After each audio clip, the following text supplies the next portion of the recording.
ಇನ್ನು ನಾಳೆ ಈ ವರ್ಷದ ಮೊದಲ ಹಬ್ಬ ಮಕರ ಸಂಕ್ರಾಂತಿಯ ಸಂಭ್ರಮ. ಮಕರ ಸಂಕ್ರಾಂತಿ ಅಂತಂದರೆ ಗವಿಗಂಗಾಧರೇಶ್ವರ ದೇವಸ್ಥಾನ ಬೆಂಗಳೂರು ಗೊತ್ತೇ ಇದೆ. ಅಲ್ಲಿ ಸೂರ್ಯ ರಶ್ಮಿಯ ವಿಸ್ಮಯ ಜರುಗುತ್ತೆ ನಾಳೆ.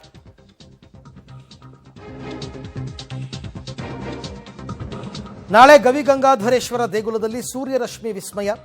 ಸಂಕ್ರಾಂತಿಯಂದು ಪಥ ಬದಲಾಯಿಸುವ ಸೂರ್ಯನಿಂದ ಶಿವನಿಗೆ ನಮನ, ಶಿವನ ಪಾದ ಸ್ಪರ್ಶವನ್ನು ಮಾಡುತ್ತೆ.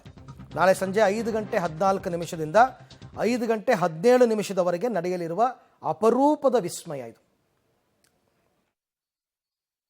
ಪುರಾಣ ಇತಿಹಾಸ ಪ್ರಸಿದ್ಧವಾದ ಶ್ರೀ ಗವಿಗಂಗಾಧರೇಶ್ವರ ಸ್ವಾಮಿ ದೇವಸ್ಥಾನದಲ್ಲಿ ಪ್ರತಿ ವರ್ಷದಂತೆ ಈ ದಕ್ಷಿಣಾಯನ ಉತ್ತರಾಯಣ ಪುಣ್ಯ ಪರ್ವಕಾಲದಲ್ಲಿ ಸೂರ್ಯ ಪೂಜೆ ನಡೆಯೋದು ಬಹಳ ವಿಶಿಷ್ಟವಾಗಿದೆ.